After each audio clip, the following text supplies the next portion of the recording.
Ayer estábamos viendo los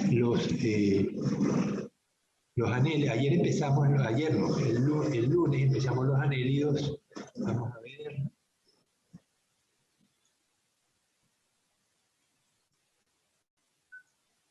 Ok, anélidos vamos a ver el sábado. Vamos a ver las barreras, cómo los anélidos son capaces de formar arrecifes en la playa de Barbasquillo, forman enormes densidades y son organismos filtradores. Eso les da un potencial muy grande para los litorales rocosos porque permiten que haya o incrementa mucho la diversidad de organismos en un litoral rocoso. Habíamos visto... ok, vamos a aumentar. Yo les había presentado los animales celomados, cómo se supone que los celomados provienen de organismos enterradores. A diferencia de los acelomados que no tienen segmentación, los celomados tienen segmentación, algunos más o menos desarrollada. En particular, los que tienen más desarrollada la segmentación son justamente los anélidos, los poliquetos, los oligoquetos y los hirudinios. Ellos derivan entonces de organismos enterradores para los cuales la segmentación y el celoma, el hecho de tener segmentos completamente separados uno de otro, en lo cual la musculatura puede actuar de una manera independiente, le permite al animal mucha independencia y mucha eficiencia para enterrarse. Me gustaría que si pudieran excavar en el jardín de su casa, a ver si tienen algún oligoqueto, y lo puedan ver, cómo se mueven las partes que tiene el animal, cómo pueden distinguir las setas, si las setas van a ver que están en pares, que tienen un clitelo, una zona donde el animal se reproduce, cómo se mueve, cómo contrae los músculos circulares y se expande, y luego contrae los músculos longitudinales y se contrae. Y de esa manera va avanzando progresivamente haciendo galerías. Si los tocan, van a ver que el animal está húmedo. Van a ver cómo hay unos orificios por los cuales sale el líquido celómico para mantener al animal húmedo y flexible, de tal manera que el animal puede desplazarse por las galerías que construyen en el suelo más fácilmente. Bueno, entonces habíamos visto los grupos de anélidos, esto lo estudiamos y vimos que había animales errantes, animales rígidos, fijos, que no se mueven, los ríos que son filtradores o son depredadores que esperan que una presa les pase por delante y le echan diente. Aquí vemos entonces los grupos de los anélidos, ven la zona clitelar, donde el oligoqueto forma el capullo de los huevos. Vemos a la derecha los tubifícidos, son animales oligoquetos abundantísimos en los sistemas de agua dulce y constituyen pues también un alimento importante para muchas comunidades, ¿no? Su presencia revela contaminación. De eso vamos a hablar. ¿Qué significan especies indicadoras? Aquí vemos los hirudinios, vamos a estudiarlos en más detalle seguidamente.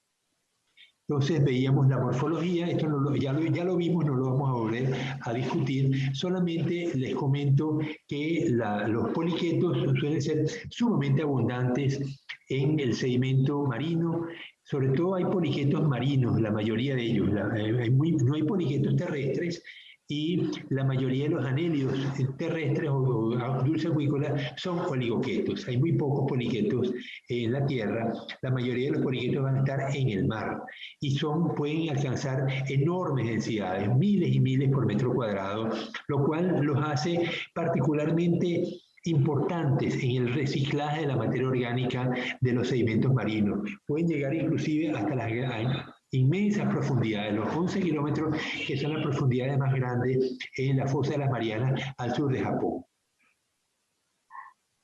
Bueno, esto ya lo vimos que los poliquetos pueden ser o depredadores que se caracterizan por tener una proboscis con garfios algunos son venenosos y cuando un animal les pasa por delante, pues le echan diente y se lo ingieren internamente.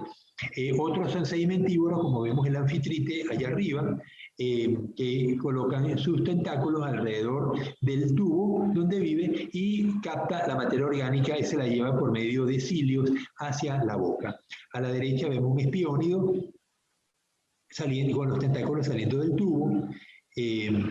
Aquí vamos a ver, ya vimos en la clase pasada un filtrador, cómo crean las corrientes marinas con los cilios y luego tienen unos canales por lo cual separan las partículas. Vemos que hay un canal central que tiene realmente 3 canales, parece que no son, pero son 3.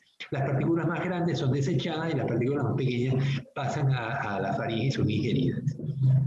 Aquí vemos un animal, un Uffiopatra. Un ufio son animales depredadores, miren las maxilas que tiene, esas tremendas maxilas, obviamente son para capturar a otros animales, y ellos tienen el tubo que mira hacia abajo. Aquí vemos el animal que está internamente en el tubo, vemos las numerosas branquias que tiene, y cómo el animal pues espera que un bicho le pase por delante y le echa diente, ¿no? Vemos que los tubos están hechos con muchas partículas. Vamos a verlos en Barbajillo, como agregan trocitos de concha, trocitos de alga, inclusive cables eléctricos, pedacitos de fundas plásticas. Es curioso, ¿no? Pero van a ver cómo el animalito usa cualquier cosa que tiene a su alrededor para fijarlo al tubo. Este animal que vamos a ver en Barbajillo es un animal, un sabelárido, son filtradores, ellos emergen con la cabecita cuando la marea está alta, de lo contrario pues están encerrados en su tubo, ¿no? Aquí ven el animal por fuera y aquí ven el animal pues saliendo del tubo arenoso, ¿no? Ellos fijan granitos de arena y van construyendo el tubo a medida que crecen, pero fíjense la cantidad de miles y miles de tubos que hay y cómo forman, se depositan sobre la roca y esto va creciendo longitudinalmente, ¿no? Bien, la parte, veíamos que los metanefridios y protonefridios, tenemos 2 tipos de órganos excretores. Los poliquetos más primitivos pues tienen protonefridios, los poliquetos más avanzados tienen metanefridios. Se diferencian en la capacidad de reabsorción del líquido celómico y las sustancias que son útiles. Vemos aquí que el nefrostoma está localizado en un septo y el resto de la estructura está en el septo siguiente, igual que el nefrostoma. Es decir, que está filtrando el celoma del segmento anterior y lo excreta y lo lleva hacia el segmento posterior. De todas maneras, estos segmentos están conectados por los vasos sanguíneos, así que no hay problema que el animal esté sacando nitrógeno de un segmento porque el segmento siguiente tiene un metanefridio equivalente. Aquí veíamos que la reproducción son animales dioicos, los poliquetos, machos y hembras separados. Las células germinales están a lo largo del cuerpo, solo que en los animales más avanzados los segmentos dedicados a la reproducción son segmentos especializados. En este caso vemos un nereis que tiene un epitoco. La parte posterior del animal es la destinada a la reproducción. Estos segmentos ven que tienen unos parapodios diferentes, especializados en la natación. Los parapodios están adelante, están más adaptados a reptar, a caminar. El epitoque, que es la parte posterior, se desprende en momentos, en cierta fase lunar, y migran hacia la superficie donde distintos epitoques pues se van a encontrar. Eso se llama formar un enjambre, donde la reproducción se ve pues optimizada, porque hay mayor cantidad de individuos machos y hembras juntos produciendo huevos, ¿no? Esos huevos se dispersan luego con las corrientes y van a colonizar otras áreas. Aquí vemos una larva trocófora. Troco significa cilio y llevar es foro. O sea, trocóforo significa una larva que tiene cilios. Igual que las larvas de los moluscos, los poliquetos que tienen larvas trocóforas. En la medida que la división celular va avanzando, se va formando un juvenil y aquí vemos cómo empieza la segmentación, empezando siempre desde atrás hacia adelante. Los oligoquetos. Oligo significa pocos y keto significa zeta.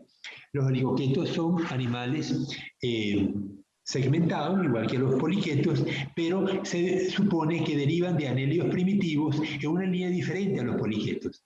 Hay importantes diferencias entre los poliquetos y los oligoquetos. Primero, el hermafroditismo. Todos los poliquetos son hermafroditas, pero hermafroditas simultáneos además, pero no se autofecundan. Tienen un clitelo, cosa que en los poliquetos no existe. El clitelo es una estructura que secreta un saco donde van a estar los huevos contenidos. La formación de un capullo que alberga los huevos por parte del clitelo y la restricción de las gónadas a unos pocos segmentos frontales están entre las diferencias más notables con los poliquetos. Vamos a ver la morfología, vemos que tenemos, entonces, vemos la boca, el prostomio, y el pillidio pues está en el otro extremo. Las setas están formadas de apares, tiene pocas setas, y las setas son retráctiles. Vemos a la derecha el saco setígero, de donde se origina la seta, y unos músculos retractores y unos músculos que sacan la seta. Es decir, que el animal, cuando avanza, mete las setas, cuando para aguantarse, obviamente, piensen cómo animal avanza, ¿no? Él contrae unos segmentos, los expande para que las setas peguen del tubo, peguen de la pared, del tubo donde está caminando, mientras que las setas frontales se contraen. Entonces el animal contrae los músculos circulares y se expande. Y logra avanzar porque las setas de los segmentos posteriores están aguantadas de la pared, están emergidas y aguantadas de la pared. Entonces él mete y saca las setas según convenga para ir avanzando. El animal también puede retroceder. Vemos los edificios de las espermatecas. En la parte frontal están los pocos segmentos destinados a la reproducción. El clitelo va a formar el capullo y el capullo se va moviendo, desplazando hasta que llega al área de los gonoporos, donde van a emerger los huevos fecundados. Aquí vemos, hay una serie de 5 corazones en la parte delantera y luego el tubo, tenemos 2 tubos sanguíneos, el dorsal y el ventral. Los tubos sanguíneos también son contráctiles, pero fundamentalmente los corazones pues son los que bañan, mueven la sangre entre un tubo y otro. Tenemos una faringe, ellos ingieren la materia orgánica, son animales detritívoros, comen materia orgánica en descomposición o animales muertos, ellos no son cazadores, no son depredadores, a diferencia de los poliquetos que algunos pues sí son depredadores. Vemos que el cerebro está rodeando a la faringe y luego tenemos un canal nervioso a lo largo de toda la parte inferior, que ya lo habíamos visto en los poliquetos. Vimos que los anélidos tenían 4 canales nerviosos. Aquí solamente tenemos 2 y son ventrales. El ano pues está en el extremo posterior. Vemos los nefridios, como cada segmento tiene un par de nefridios. Ya vimos que comienza en un septo y termina en el septo de atrás. Ok, aquí vemos entonces el ganglio nervioso, tenemos un prostomio y cómo los nervios inervan la superficie del animal, que son cada seta pues tiene una inervación. Los músculos que mueven las setas también las tienen y eso le permite pues, al animal ser sensible a los parámetros ambientales. Aquí vemos los segmentos reproductores de la lombriz, solamente están a diferencia de los poliquetos que tienen la reproducción expandida a lo largo de todo el cuerpo, en la mayoría de los grupos. Hay grupos más avanzados que la reproducción ocurre, como vimos en el Nereis, que solamente ocurre en los segmentos posteriores donde se forma el epitoque. En este caso, hay muy pocos segmentos destinados a la reproducción. Arriba vemos el número del segmento, 9, 10, 11. Entonces tenemos el testículo y las vesículas seminales donde se va a acumular los espermatozoides, la espermateca, y vamos a ver que hay un pene por el cual inserta el animal durante la cópula para transferir los espermatozoides. Aquí vemos el oviducto, el espermiducto, que va desde los ovisacos hacia la parte posterior. Aquí vemos la cópula, el animal pues se asocia con otro animal y ambos se inseminan mutuamente. Aquí vemos el pene dentro de la vagina y cómo le libera los espermatozoides en el gonoporo. Aquí vemos el clitelo, cómo va formando el capullo, y el capullo pues se va desplazando. Cuando pasa frente al gonoporo, carga los huevos y luego se desprende y queda retenido en el sustrato donde los huevos van a desarrollarse y a emerger las nuevas lombricitas. Bien, el último grupo de los... bueno, ya, antes de pasar a los hirudinios, les decía que había algunos organismos que revelan que son... A ver, ¿cómo lo explico? Son animales indicadores. Su presencia revela contaminación ambiental. Son animales resistentes a la contaminación. Normalmente hay algunos tubificios que no soportan vivir en condiciones de alta oxigenación. Ellos están acostumbrados a vivir en el sedimento, ellos sobresalen del sedimento y captan oxígeno, aunque los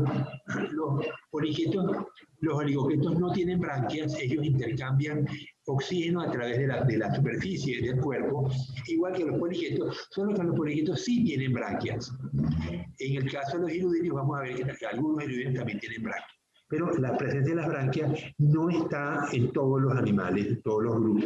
En particular, los oligoquetos no van a tener branquias. La superficie del cuerpo es suficientemente permeable para que el oxígeno y el CO2 intercambien entre la sangre y el medio exterior. Le decía que son animales muy resistentes a la contaminación y a la falta de oxígeno. Entonces, cuando tú ves tubifícidos en un ambiente, es muy probable que el ambiente esté contaminado. Entonces, las especies indicadoras facilitan las evaluaciones ambientales porque su presencia revela que hay problemas de contaminación. Cuando tú ves un río con arena limpia, con muchos crustáceos e insectos, y no ves ningún tubifícido, uno puede sospechar que es un ambiente con bajo nivel de contaminación. Pero cuando ves los tubifícidos, ya uno puede sospechar que hay problemas de contaminación orgánica o contaminación por metales pesados, que estos animales tubifícidos pues son muy resistentes. Entonces,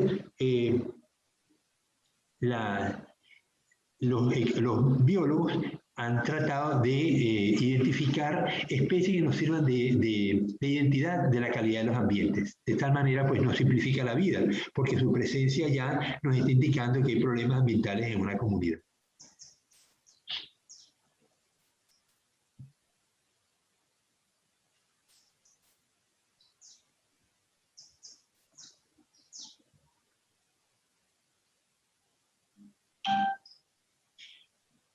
Vamos entonces ahora con los hirudinios. Los hirudinios son llamados sanguijuelas. Hay más de 500 especies, muchos son marinos, otros son dulceacuícolas, la inmensa mayoría son de agua dulce. Viven en ambientes de baja corriente, sobre todo en las charcas estancadas, donde hay material vegetal, y cuando están presentes, si uno se le ocurre meterse, pues vamos a salir con las piernas llenas de hirudinios, todos tratando de mordernos para chupar la sangre, ¿no? Estos animales tienen unos procesos, muchos son hematófagos, pero otros son depredadores. Vamos a ver que tiene, aquí vemos el primer animal, ahí vemos las branquias, pero la mayoría no tienen branquias, simplemente intercambian el CO2 y el oxígeno a través del tegumento de su piel.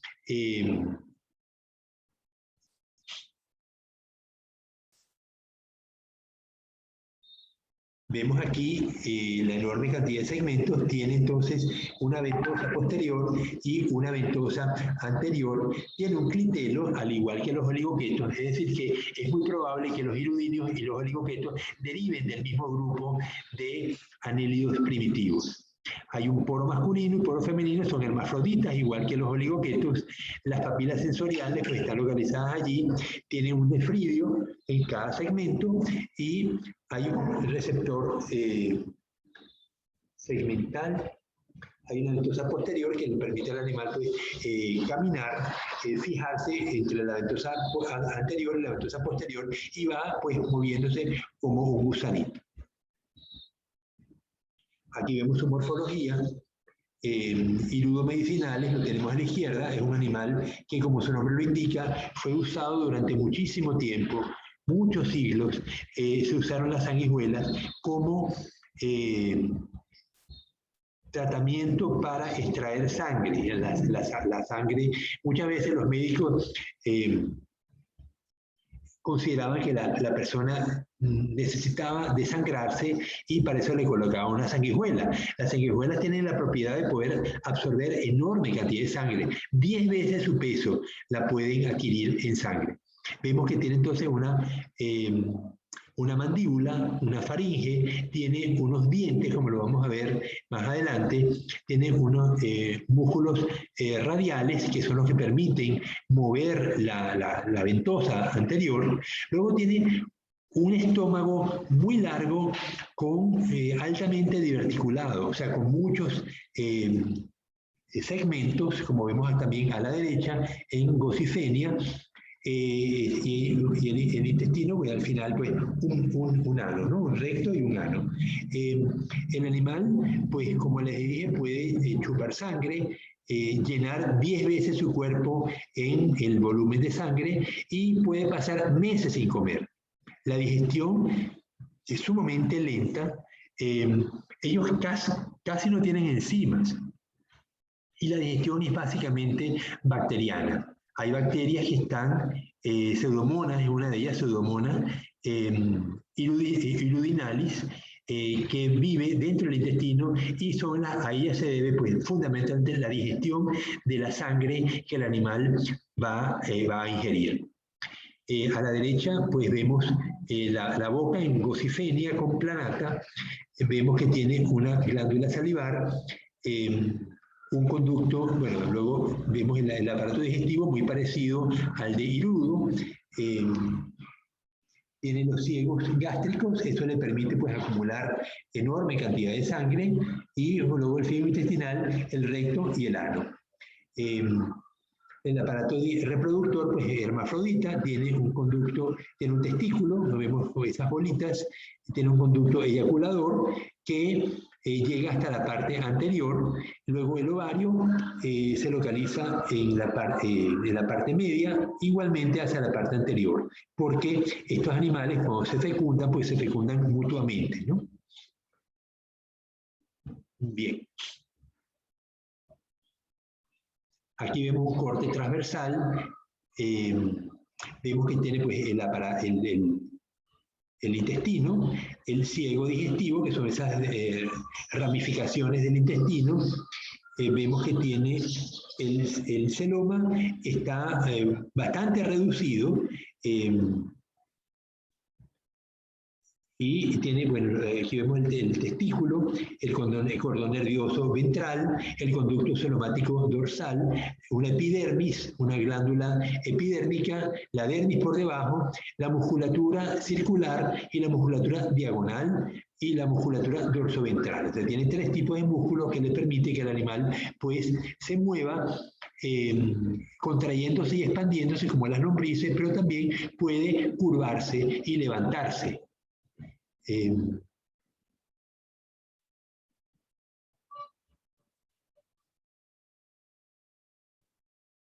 Ok, hay un celoma, vemos que el celoma está segmentado, tiene un celoma que rodea el cordón nervioso, tiene un celoma genital, y vemos el nefrostoma, la boca del nefridio.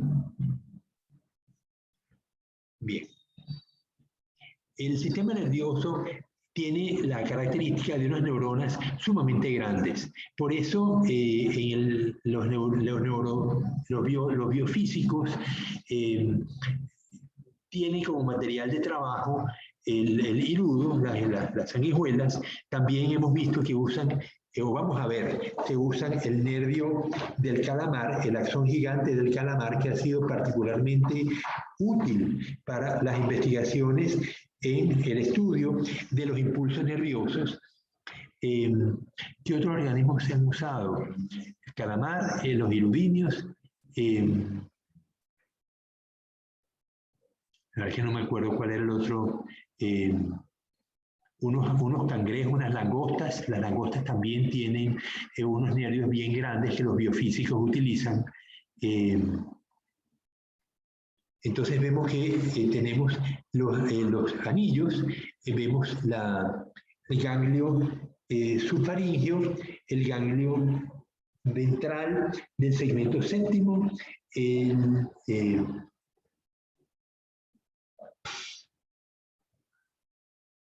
ok, aquí vemos que el animal, al igual que los oligoquetos, forma un capullo y cuando el capullo pasa frente al gonoporo se carga de los huevos y el capullo luego es expulsado y los huevos se desarrollan dentro del capullo, tienen ese elemento de protección y eventualmente pues salen las pequeñas sanguijuelas. Los irudinios les pedía que hicieran alguna búsqueda en internet porque tienen una particularidad y es su capacidad de chupar sangre, pero chupar sangre en ambientes donde la sangre apenas es abundante. Entonces estaba leyendo, no sé si se los pasé, si no voy a tener que hacerlo, pasárselo al WhatsApp, un texto donde un cirujano plástico hablaba de que un niño se le partió la oreja por un accidente que tuvo y él pegó la oreja, pero cuando pegan los tejidos, cuando se trata de recuperar los miembros, ya sean los dedos que se cortan, las orejas que se cortan, entonces el cirujano plástico pega los miembros, pero también tiene que pegar los nervios y los vasos sanguíneos tienen que reconstruirse y eso tarda tiempo. Entonces el vaso sanguíneo principal lanza sangre, pero esa sangre no va a circular porque los capilares están rotos. Hay que esperar que se formen los capilares y la sangre se acumula en el sitio de la herida. Entonces el cirujano plástico usa sanguijuelas para extraer la sangre acumulada de una manera muy eficiente, evitando que la sangre se acumula y se descomponga, con lo cual pudiera originar una infección de la herida. Entonces, gracias a la sanguijuela, el niñito que estaba sirviendo de paciente, pues recuperó su oreja, al extremo que prácticamente no se veía ni siquiera la cirugía. Pero el papel de la sanguijuela fue fundamental para extraer la sangre que si se hubiera acumulado, el niño no hubiera podido tener su oreja recuperada. La sanguijuela, cuando muerde, inyecta una sustancia que evita que la sangre se coagule y también un anestésico, de tal manera que no sentimos la mordida de la sanguijuela.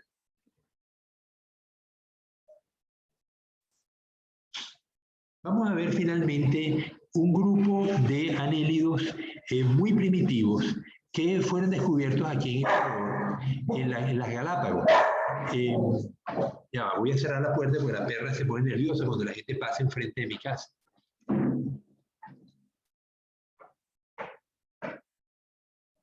Ven a ver.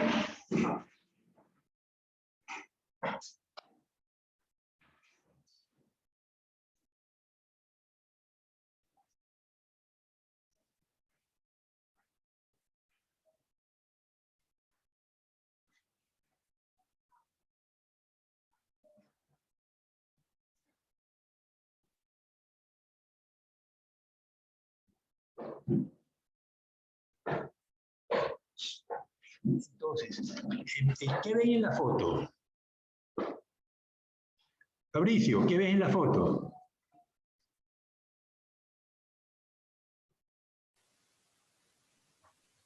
Brian, a ver, nadie me quiere decir que ve en la foto. O Gema. Un submarino. Que son marinos, profe. Sí, un submarino, pero muy particular. Miren qué chiquitito. Comparen el tamaño del hombre que está parado a la izquierda con la camisa amarilla, con el tamaño del submarino. Casi el submarino apenas es 2 veces el tamaño del hombre. Este es el Alvin, el submarino que se usó para descubrir la presencia del barco más famoso, uno de los barcos más famosos del mundo. Después hicieron la película. ¿Cómo se llama ese barco? Cuando se hundió, se partió en dos. El Titanic. El Alvin fue el submarino que se usó para detectar la presencia del barco Titanic. Se verificaron muchas cosas que se suponía que eran así, pero bueno, se encontró que en efecto eran así, que el barco estaba partido en dos pedazos a 2.000 metros de profundidad, cerca de Nueva Escocia, en Canadá, y luego hicieron la película. Y la película contiene parte del fotometraje que el submarino filmó. Este submarino está hecho de titanio, es sumamente resistente ese metal y logra resistir grandes presiones. Vemos que tiene unas ventanas de vidrio muy gordas que permiten que los tripulantes puedan ver hacia el exterior, y tiene delante unos brazos que permiten que el animal, que el submarino, las personas que van adentro, pues puedan manipular con frascos. Vemos a la derecha, la foto de la derecha, como una especie de cesta donde colocan recipientes que van a ser llenados con el material que recoge con los brazos que tiene el submarino. Ahora, ¿por qué tanta historia del submarino? Porque el submarino descubrieron esto en las Galápagos. ¿Qué ven?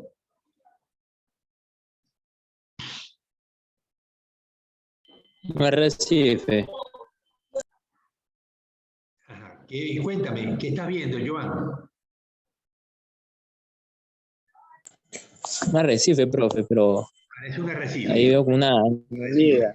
Y del arrecife sale una especie de corriente. Estamos a 2.500 metros de profundidad. Lo que ven saliendo es agua caliente que sale de la chimenea. Esto se llaman fumarolas.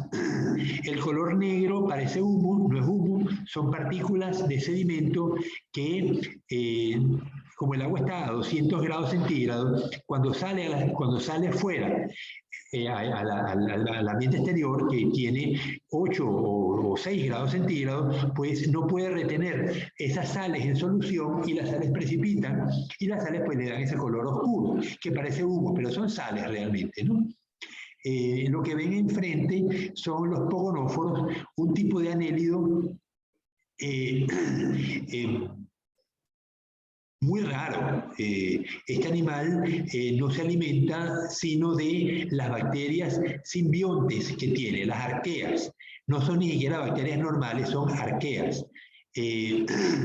Las arqueas se diferencian de las bacterias en que tienen un metabolismo muy particular, y la membrana celular no tiene el mismo tipo de grasas, los de fosfolípidos, que tenemos nosotros, o que tienen las bacterias, los procariotas, ¿no? Ellas tienen unos fosfolípidos diferentes, tan diferentes que tienen un reino aparte, ¿no? El reino arquea. Entonces vemos que las fumarolas negras escupen agua súper caliente, rica en minerales, los cuales proporcionan tanto energía como nutrimentos a la comunidad de las chimeneas hidrotermales. Los gusanos de tubo rojo gigantes pueden alcanzar a casi 3 metros de longitud y vivir hasta 250 años. Partes de estos gusanos están coloreadas de rojo por una molécula parecida a la hemoglobina que captura ácido sulfídrico. A la izquierda, el pie de este caracol de una comunidad hidrotermal está protegido por escamas recubiertas por sulfuro de hierro. Entonces, vamos a estudiar los anélidos que constituyen estos pogonóforos. Entonces, la quimiosíntesis es la base de estas comunidades. En la quimiosíntesis se capta energía contenida en compuestos inorgánicos, y el oxígeno se convierte en productos. Se capta energía contenida en compuestos orgánicos, y el oxígeno que está disuelto en el agua se convierte en productos de alta energía usando CO2 como fuente de carbono. Solo se ha demostrado su presencia en organismos procariotas. Todas las funciones vitales de las células consumen energía, y las fuentes son moléculas que la captan y desprenden con facilidad, como el trifosfato de adenosina, el ATP. Esta molécula es producida en las mitocondrias de los organismos eucariotas o en el citoplasma de los procariotas. Aquí vemos de nuevo los gusanos mantíferos, estos anélidos, y cangrejos galateídos que viven a estas profundidades. Ellos se alimentan, ellos son depredadores, y se alimentan de los gusanos, ¿no? Aquí vemos un brazo del Alvin tratando de capturar uno de estos animales. Vean la densidad de cangrejos, ¿no? Estas comunidades que viven en el fondo del mar se nutren normalmente de la comida que cae de la superficie. En los primeros 200 metros de la columna de agua tenemos la zona fótica, donde hay suficiente luz como para que la fotosíntesis produzca suficiente oxígeno en función de consume CO2, libera oxígeno y produce materia orgánica. Esa materia orgánica en los primeros 200 metros es la que abastece las comunidades de peces e invertebrados en la columna de agua, y lo que cae al fondo pues es una pequeña fracción de lo que se produce arriba, y normalmente estas comunidades tan densas no existen. Ustedes se imaginarán que lo que cae desde arriba, lo que llega al fondo, pues parte se va descomponiendo, que va cayendo por la acción de las bacterias. Así que en el fondo del mar debe tener unas densidades muy pequeñas de organismos que dependen de esa materia que cae a la superficie. Pero en este caso, las fumarolas constituyen unas comunidades muy particulares que se alimentan de las bacterias. Las bacterias pueden estar flotando en el agua y por lo tanto constituyen alimento del plancton que está en esta zona. Las bacterias pueden ser consumidas por copépodos, por cladóceros, y a su vez son consumidas por los percebes que tenemos aquí a la derecha, el vulcanolepas. Estos percebes son animales filtradores, los vamos a estudiar cuando veamos los crustáceos. Abajo vemos una anémona, la vemos que está allí en la roca, y ella en sus tentáculos tiene bacterias simbiontes, de tal manera que ella también se alimenta de peces, se alimenta de copépodos, pero sobre todo se alimenta de las bacterias, de las arqueas que están en simbiosis con ella. ¿Qué más vemos? Vemos entonces los garateídos, que en enorme densidad, impresionante, ¿no? Que a estas profundidades puede haber tanto cangrejos juntos, significa que hay mucha comida en esa zona. No veo almejas, pero a lo mejor en otra foto la vamos a ver. Al principio se pensaba que estaban en pocos sitios del mundo las fumarolas, pero se localizan a lo largo de las dorsales, entre las placas tectónicas o dentro de las placas en puntos calientes. Vemos en América, el Ecuador y las Galápagos, y cómo tenemos una serie alineada de fumarolas. Entonces, estas fumarolas están hay dos placas, ¿no? La capa del Pacífico y la capa de Nazca, entre Centroamérica y la capa del Pacífico, y luego la capa de América, que está constituida por el continente americano. La capa del Pacífico se mete debajo de la capa americana, y allá tenemos pues los terremotos más importantes que han habido en el mundo. Ocurren en esta zona, sobre todo en la zona de Pedernales, aquí en Manabí, que es una de las zonas más sísmicas del planeta, y los terremotos más intensos que han habido han sido al sur de Chile. Terremotos que han superado la escala de Richter en 9,5. Entonces vemos que los puntos rojos son fumarolas a lo largo de las dorsales, o los puntos donde las placas se unen. ¿Cómo es una fumarola? Vemos que el magma terrestre está muy cerca de la superficie, y vemos lo que llaman fluidos calientes que ascienden por las fracturas de la superficie terrestre, ¿no? Entonces, vemos que las grietas permiten que el magma, que el agua caliente suba, porque el agua se infiltra y es calentada por el magma y luego sube por estas fumarolas. Al subir, como el agua está tan caliente, disuelve las paredes de los tubos y llega a la superficie, pero en la superficie encuentra agua muy fría, no puede retener tanto soluto y precipitan, y se van depositando los sulfuros y las anhidritas. Entonces vemos los sulfuros son amarillos, las anhidritas son negras. Sea como sea, fíjense que las chimeneas pueden llegar a tener 60 metros de alto. El edificio de la facultad tiene 3 pisos, tiene 4 pisos con la azotea, y cada piso debe tener unos 3 o 4 metros. Así que 4 por 4, 16. 16 metros tiene el edificio de la facultad. Estas torres que estamos viendo tienen 60 metros. Eventualmente las corrientes las pueden tumbar y vemos que las chimeneas colapsadas las vemos aquí acumuladas, ¿no? Entonces,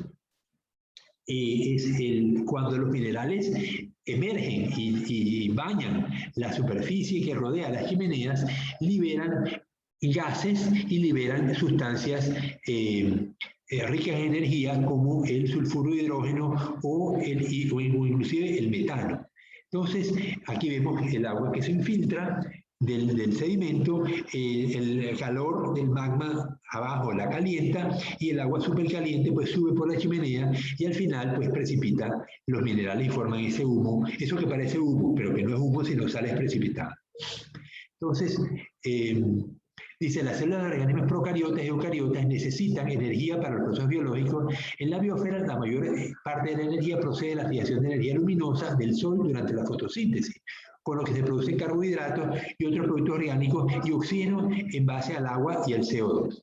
Sin embargo, en algunos sitios específicos los organismos no procariotas son capaces de producir materia orgánica, más no oxígeno, extrayendo energía de compuestos inorgánicos como el sulfuro de hidrógeno, el hidrógeno u orgánicos como el metano, usando CO2 y el oxígeno mediante quimiosíntesis. Es decir, la quimiosíntesis es la producción de materia orgánica en función de elementos simples como el sulfuro de hidrógeno, el hidrógeno o el metano. El oxígeno no es producido allí, por lo tanto, dependen del oxígeno que se produce por fotosíntesis en la superficie del mar. La quimiosíntesis o quimiotrofía consiste en la síntesis de ATP a partir de la energía que se libera en reacciones de compuestos inorgánicos reducidos. Los organismos que realizan quimiosíntesis se llaman quimiosintéticos y hasta ahora son procariotas que usan como fuente de carbono el dióxido de carbono en un proceso similar al ciclo de Calvin de las plantas. La fuente de energía proviene de reacciones químicas en lugar de la luz. Es quimiosintético porque sintetiza compuestos orgánicos usando como fuente de carbono el CO2 y es también litótrofo porque su fuente reductora o donadora de hidrógeno y electrones es inorgánica. La ecuación común de la quimiosíntesis usando como molécula oxidable, por ejemplo, el sulfuro de hidrógeno es la siguiente: CO2 más oxígeno más 4 sulfuro de hidrógeno más, me da una molécula de CHO, o sea, un compuesto orgánico, más 4 azufres más 3. Es decir, que una glucosa sería con 6 carbonos, necesitaría 6 CO2, 6 oxígenos, 24 sulfuro de hidrógeno, me daría una molécula de glucosa, 24 azufres y 6 por 3, 18 moléculas de agua. La quimiosíntesis depende de la existencia de potenciales químicos importantes, los que acompañan a mezclas no estables de sustancias, las cuales aparecen solo localmente, allí donde los procesos geológicos las han generado, como las fumarolas. Así, cadenas alimenticias completas basan su existencia en la producción quimiosintética en torno a las emanaciones hidrotermales que se encuentran en las dorsales oceánicas, así como en sedimentos profundos. Muchas bacterias en el fondo de los océanos usan quimiosíntesis como forma de producir energía sin el requerimiento de luz. Muchas de estas bacterias son la fuente básica de alimentación para el resto de los organismos del suelo oceánico, siendo el comportamiento simbiótico muy común, particularmente entre los gusanos tubícolas y los bivalvos. También hay organismos que consumen bacterias directamente en sustrato, como los anfípodos, los copépodos, y a su vez son consumidos por peces o cangrejos. Destaco que el hecho de que los organismos quimiosintéticos dependen del oxígeno, que solamente es producido en la fotosíntesis de la superficie del mar, no los hace enteramente independientes de la luz solar como fuente fundamental de energía en el planeta. Bueno, vamos a ver ahora los gusanos anélidos. Estos son los gusanos tubícolas, se llaman pogonóforos. Aquí lo vemos con más nitidez, vemos que están metidos dentro de un tubo. Ese tubo es proteináceo, se llama Riftia tachyptila, en la dorsal de las Galápagos. Vemos que él tiene unas estructuras que sobresalen como una especie de filamentos donde están localizadas las bacterias. Esas bacterias, la hemoglobina o el compuesto parecido a la hemoglobina, capta el sulfuro de hidrógeno y se lo pasa a la bacteria que está localizada en distintas partes de su cuerpo. También vemos las medusas, las anémonas, que están aquí. También ellas tienen simbiosis, sus tentáculos tienen simbiosis con las bacterias. No veo cangrejos en esta zona, ni veo moluscos. Bueno, veamos entonces la estructura del anélido.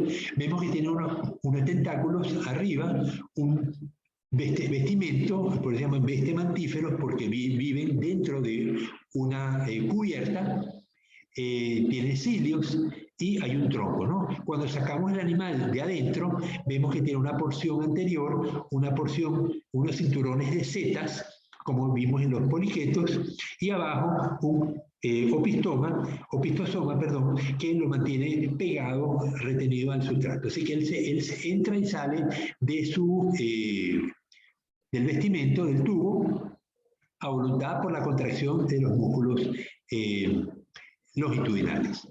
Él se expande con los músculos circulares, igual que los poliquetos, ¿no? Aquí entonces en el corte transversal vemos que tiene una epidermis, un vaso dorsal, el celoma, la luz del trofosoma, no tiene intestino, sino que tiene un trofosoma, el seno sanguíneo que rodea al trofosoma, de tal manera que los productos que se liberan del trofosoma, donde están las bacterias simbiontes, van a pasar hacia el seno sanguíneo y se distribuyen por el cuerpo del animal. Entonces aquí vemos los músculos longitudinales y un vaso ventral. Es decir, que tenemos, igual que veíamos en los oligoquetos, tengo un vaso ventral y un vaso dorsal sanguíneo, ¿no? Aquí lo vemos en corte longitudinal. Tenemos un cerebro alrededor de los tentáculos, la epidermis, un trofosoma y el celoma, mesenterio medio, bueno, la manera como está dividido, penacho vestimental, el tronco y el opistosoma. Cuando los arrancan, cuando los sacan del tubo, usualmente el opistosoma queda retenido en el fondo. Vean las setas que tiene y cómo el animalito logra expandir estas setas y retenerse. Él se aguanta, cuando el animal se va a contraer, se aguanta con las setas, se contrae los músculos longitudinales y el animal se retrae dentro del tubo. Bien.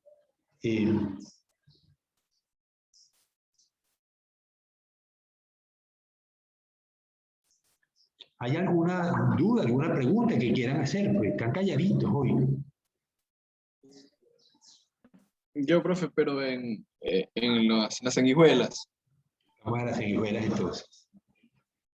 ¿Cómo hacen ellos para mantener la sangre tanto tiempo sin que o sea, que se mantenga líquida sin que se dañe o se descomponga, qué sé yo?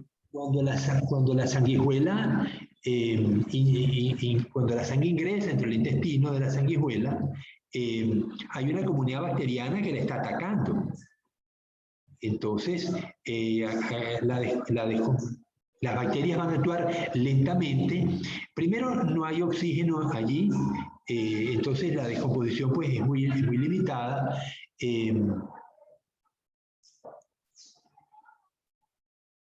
O lo que hay una digestión muy lenta, ¿no? Fíjate que tú tienes las bacterias que están produciendo las enzimas, son las que van a ir descomponiendo esta sangre. El animal pues puede retener, primero se alimenta mucho, come mucho, de una sola vez cuando logra conseguir un hospedero, un animal al cual parasitar, y luego pues puede pasar mucho tiempo sin comer, ¿no?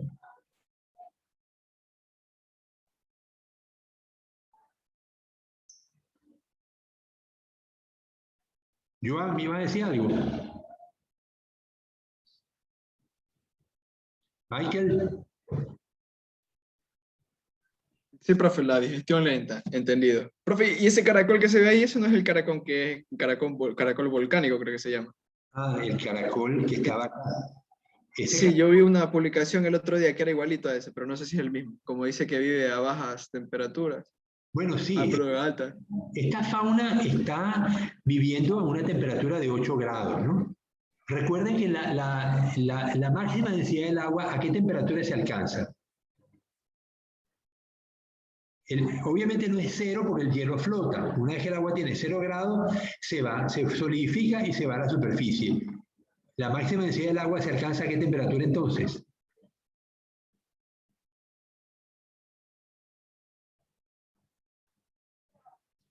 ¿Los agarré con esa pregunta?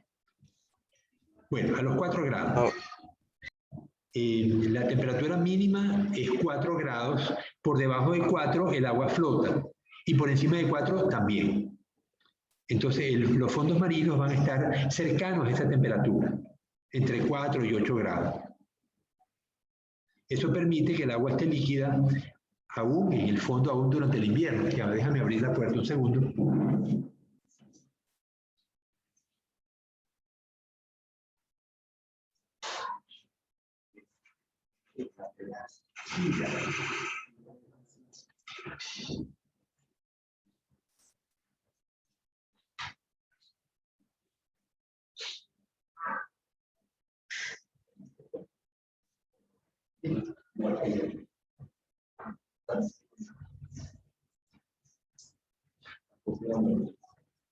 Así incluso. Ya media hora de clase.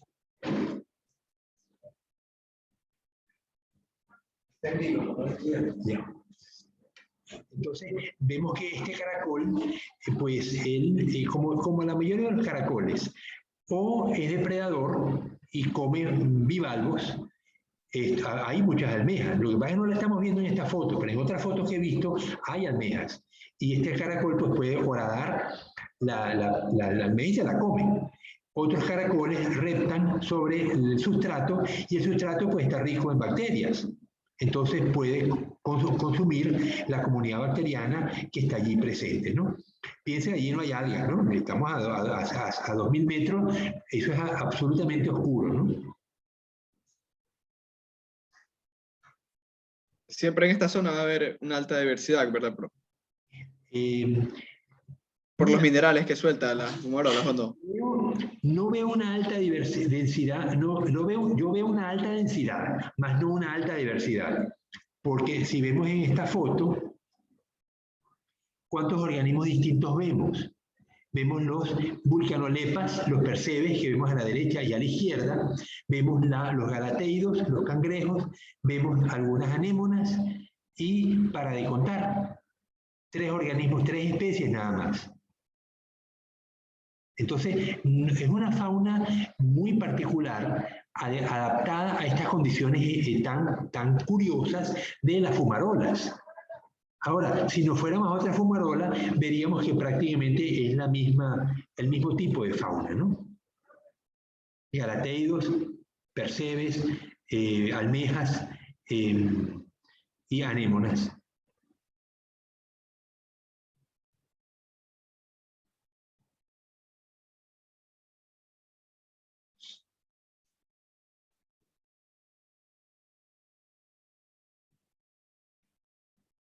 Las muchachas están calladitas.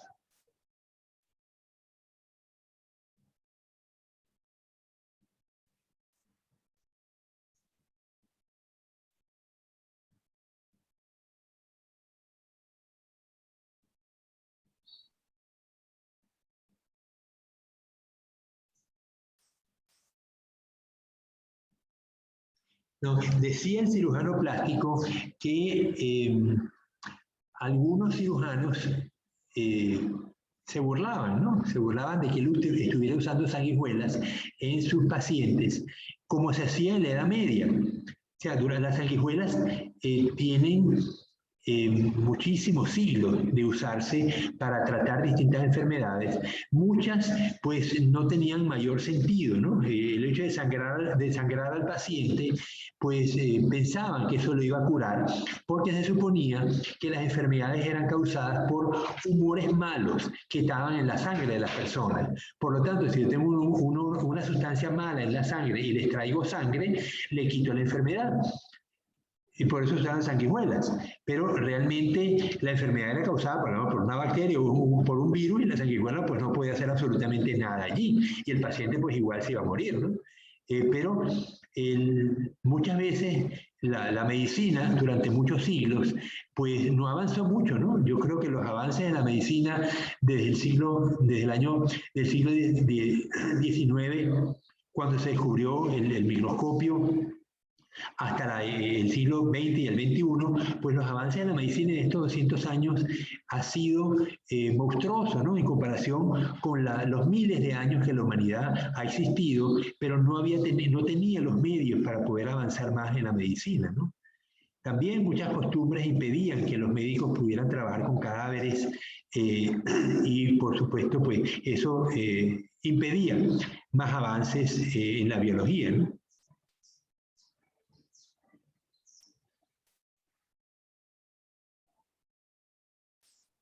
Para sacarle los demonios, profe. Literalmente sacar los demonios, los humores malos.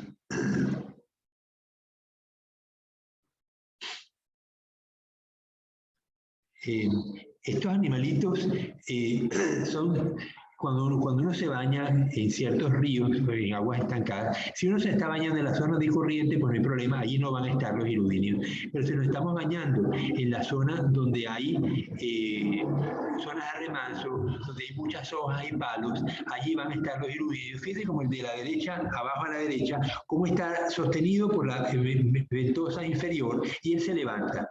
Al levantarse, tiene acceso a cuando un organismo, posible víctima, le pasa por delante, se guinda enseguida con la mandíbula y se fija y empieza a morderlo. Entonces, uno puede salir del agua con un montón de sanguijuelas pegadas al cuerpo, ¿no?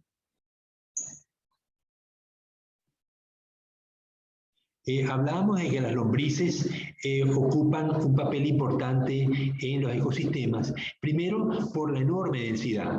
Puede haber decenas de miles de lombrices, algunas pues son muy pequeñas. De los animales más pequeños que hay, pues los oligoquetos. Los poliquetos suelen ser más grandes, porque también hay unos poliquetos bien chiquiticos. Los hirudinios nunca son muy pequeños, siempre son animales más o menos grandes. Y eso está relacionado con su dieta.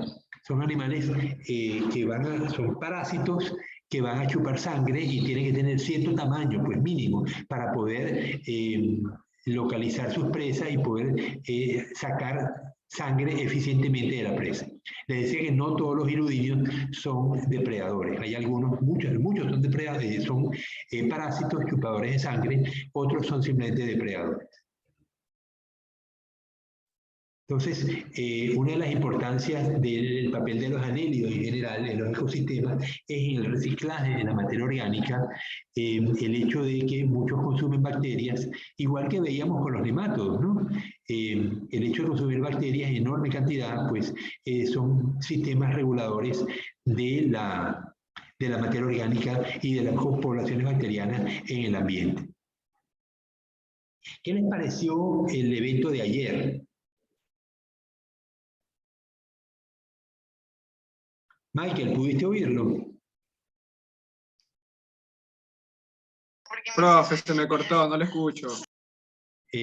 No, les preguntaba que qué les había parecido el evento de ayer, el de los océanos. Ah, no, profe, yo me lo perdí porque me enteré que iba a entrar al segundo, pero cuando me enteré vi que habían rayado las pantallas, creo, y entonces creo que ya la pusieron bloquear la reunión, o sea, la dijeron como privacidad. Y ella no pudo entrar porque pensaron que iba a rayar, tal vez. Caterine, ¿la pudiste ver? ¿O Gemma? Oye, ¿alguien la vio? Elian, ¿la viste?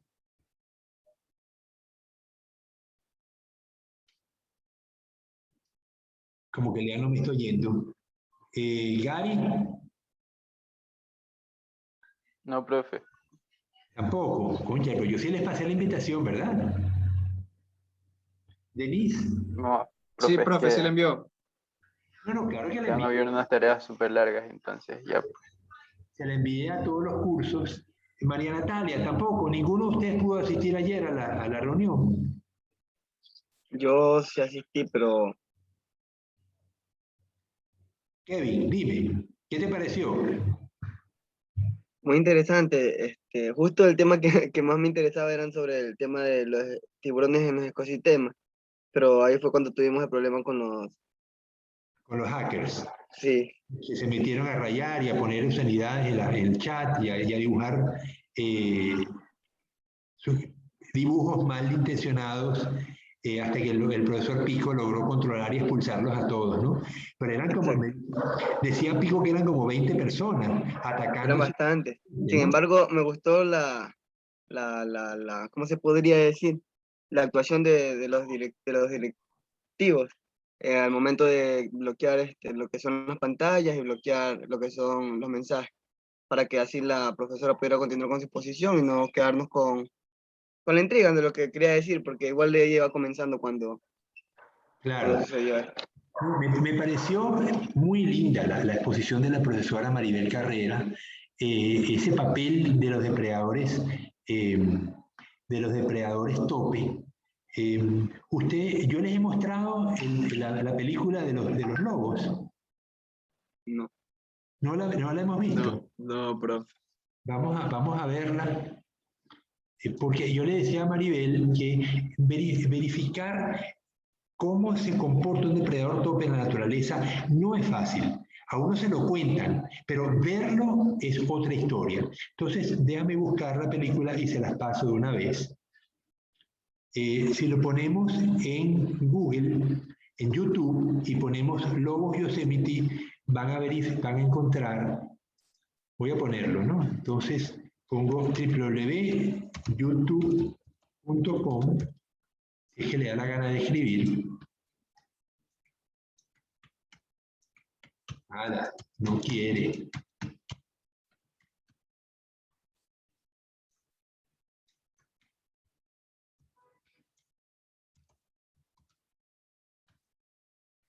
Entonces, cuando es que se activa YouTube, ponemos Lobos Yosemite, cuando le ponemos a buscar.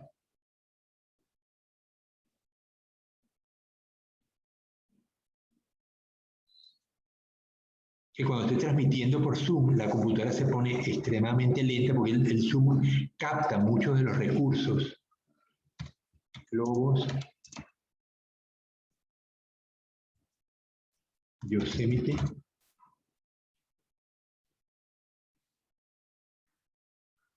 Buscar.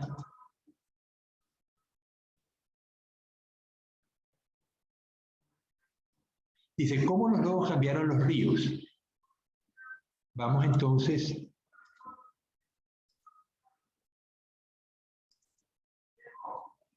vamos a verla.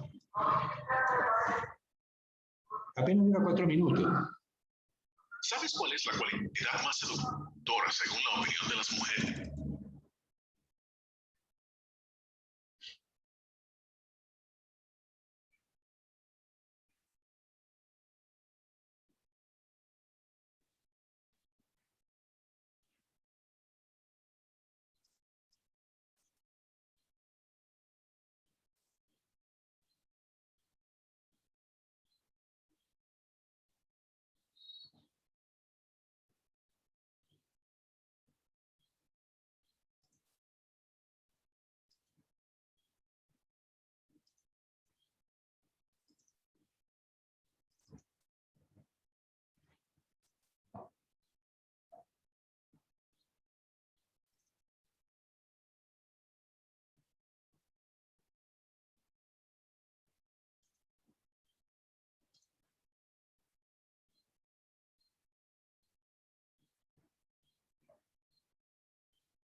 Oye, no. A ver si atrás.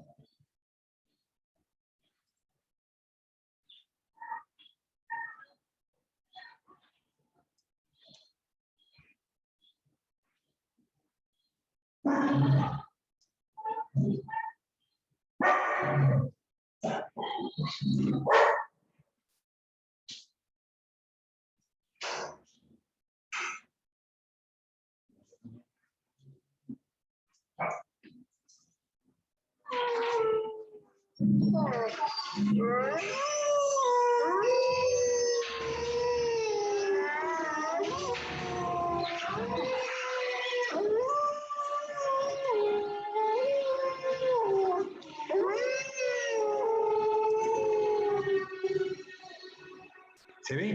Gary, dime si se ve. No está proyectando, profe.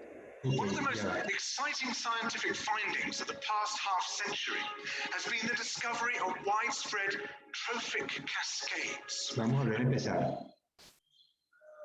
Tiene subtítulos en castellano. ¿Cómo los lobos? Ah, bueno, lo dice en castellano.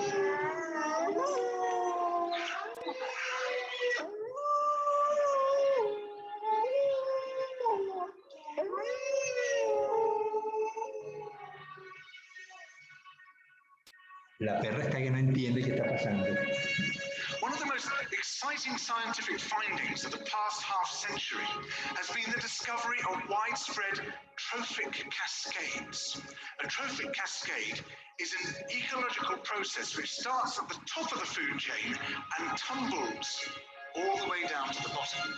And the classic example is what happened in the Yellowstone National Park in the United States when wolves were reintroduced in 1995. Now, we all know that wolves kill various species of animals, but perhaps we're slightly less aware that they give life to many others. Before the wolves turned up, they'd been absent for 70 years.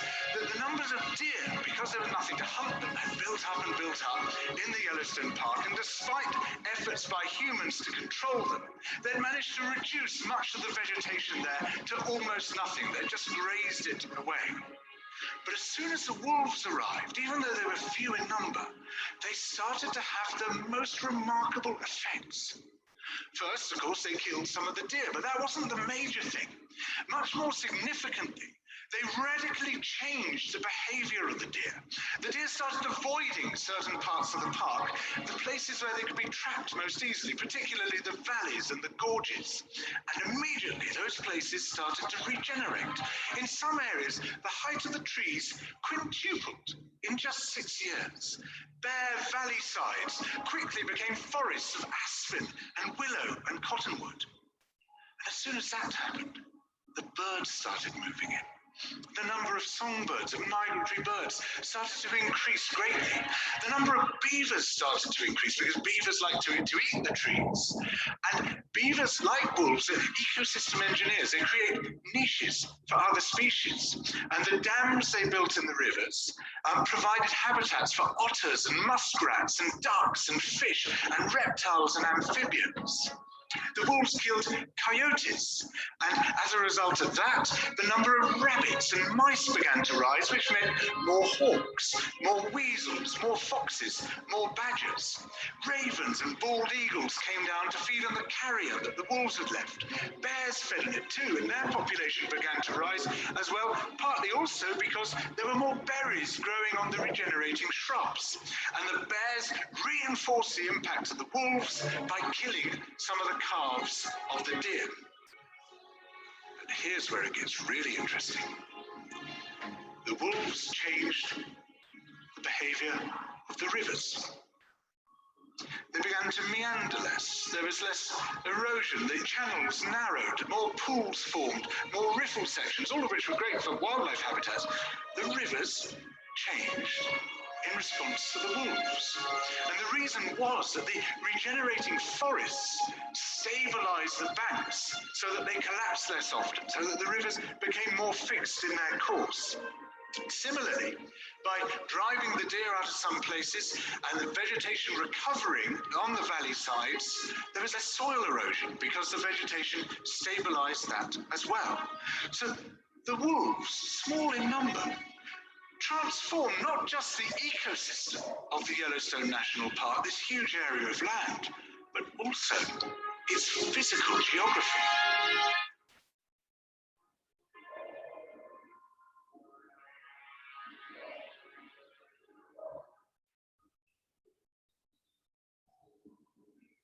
Bien.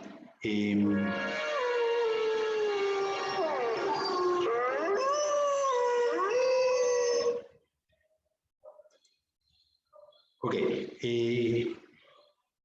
Entonces, ahí veo 10 mensajes en el chat. Ah, ok.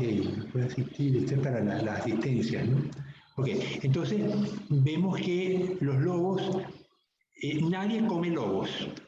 Los lobos son depredadores tope, igual que los tiburones que mencionaba la profesora Maribel Carrera. Entonces, los depredadores tope tienen un papel fundamental en los ecosistemas, que es controlar las poblaciones que están debajo de ellos. Y que cuando los eliminamos, esas poblaciones caen fuera de control y empieza el desastre. Entonces, un depredador tope en las comunidades rocosas son las estrellas de mar. Ellas van comiendo almejas, mejillones, cirripedios, que si no fuera por ellas, tendríamos una cobertura casi completa de todas las piedras en el litoral rocoso con mejillones o cirripedios. Cuando estos animales se reproducen, la larva, que es planctónica, busca sustratos donde colonizar y prácticamente lo cubren todo. Yo recuerdo en la costa norte de Venezuela, en el oriente, cuando llegaba la época de reproducción de los mejillones, era como si alguien con una brocha y un tacho de pintura negra pasara por la playa y todo lo pintara. Piedras, casas, barcos, estacas, todo quedaba cubierto por mejillones, el 100% de la cobertura, todo lo que podía cubrir. Entonces, evidentemente, eso impediría que otras especies ocupen espacio porque los mejillones ya lo ocuparon completo, ¿no? Entonces, gracias a los depredadores tope, en el caso del litoral rocoso, como las estrellas de mar, ellas van consumiendo los mejillones, los cirripedios, y van liberando espacio para que las algas y otros organismos pues vayan a colonizar y la diversidad se mantiene en el ecosistema. Entonces vemos cómo en el caso de los animales terrestres, los lobos son el depredador tope y ellos habían sido eliminados. ¿Por qué los eliminaron? El parque de Yellowstone fue el primer parque que se declaró en 1800 y tanto, ¿no? El parque más viejo de los Estados Unidos y uno de los más viejos del planeta, ¿no? Pero era una zona donde los ganaderos llevaban las vacas a pastar. Cuando llegaba el invierno, el ganado era llevado caminando, por supuesto. Estamos hablando de 1800, ¿no? Recuerden que esa zona de Estados Unidos era todo México. Pero progresivamente los Estados Unidos, pues en guerras con España, en guerras con México, pues fue ocupando territorio. Entonces el ganado pues era criado en esas grandes pastizales y durante el verano pues era llevado hacia los terrenos que estaban hacia el norte, hacia Canadá, buscando los pastos más fértiles, más frescos, y luego cuando llegaba el invierno los volvían a llevar el ganado hacia el sur. Pero los lobos que existían en esa zona pues comían algunas vacas pequeñas sobre todo, y los ganaderos pues se encargaban de matar a los lobos. Entonces durante 70 años estos lobos estuvieron ausentes y ocurrió lo que muestra la película, cómo los venados quedaron, sobre todo venados de gran tamaño, ¿no? Que no podían ser consumidos por otro depredador porque no alcanzaba a tener la eficiencia para matarlos, pues los venados quedaron creciendo sin control y empezaron a deforestar la zona. Comían hasta dejar el suelo libre, el suelo desnudo, y la lluvia al caer pues provocaba grandes erosiones. Entonces vemos cómo la reintroducción de los lobos impidió pues que los venados siguieran haciendo desastre y permitieron que el ecosistema se recuperara. Entonces, yo pienso que la película tiene, el fuerte de la película es ejemplificar de una manera visible el papel de un depredador tope, que es lo mismo que va a ocurrir con un depredador tope en cualquier otro ecosistema. Aquí son lobos, en el caso de la profesora Maribel que nos describía el ecosistema marino, donde están los tiburones blancos, es un ecosistema mar afuera. En el caso del litoral rocoso son las estrellas de mar, los depredadores tope, y etcétera. La cosa es buscar en qué ecosistema, cuál es el depredador tope que controla a las poblaciones que hay allí. Entonces, bueno, ¿algún comentario que quieran hacer? Irving, ¿te animas?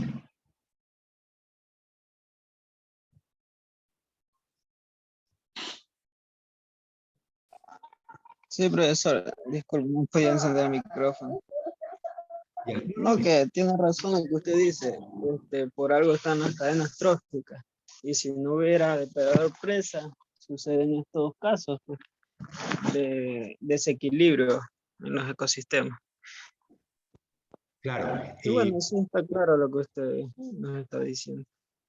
Uno tiene que entender que los ecosistemas tenemos, lo vimos en ecología general, los productores, los herbívoros, los consumidores primarios, secundarios, terciarios y los descomponedores.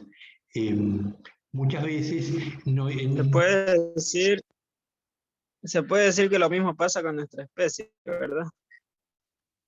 Con el humano, dices tú. Estamos sobreexplotando todo y siendo los causantes de la muerte de miles de especies y ecosistemas también, hasta el cambio climático.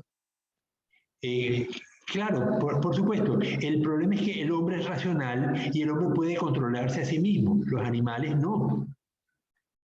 Entonces, el humano nunca había alcanzado las densidades que tiene en este momento, casi somos 9.000 millones de personas.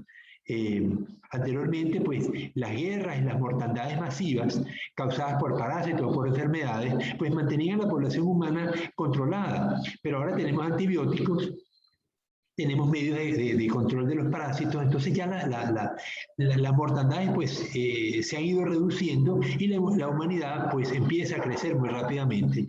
Yo creo que si hiciéramos un gráfico de cómo la humanidad ha cambiado en densidad, veríamos que a partir del descubrimiento de los antibióticos, el hombre empezó a crecer de una manera muy acelerada. Bueno, jóvenes, son las 18, tenemos que terminar la clase. Nos vemos entonces el día lunes en la tarde. Ya hemos cubierto una serie de filas. Ya les voy a poner entonces el deber, el segundo deber en el aula virtual con la fecha para que lo entreguen. Necesitamos tener 3 notas, solamente tenemos una, que todavía no la han visto, pero la van a ver pronto. Y nos falta este deber que les voy a poner y otro dentro de 2 semanas cuando veamos moluscos, y ya con eso pues tenemos las 3 notas que requerimos, porque luego viene el examen la segunda semana de julio para terminar entonces con este primer periodo del semestre. Bueno, entonces el próximo lunes vamos a empezar con los moluscos. Espero que sepan cocinar bien un ceviche de concha con lo rico que es, ¿verdad, Irving? Denis, ¿sabes preparar el ceviche de concha?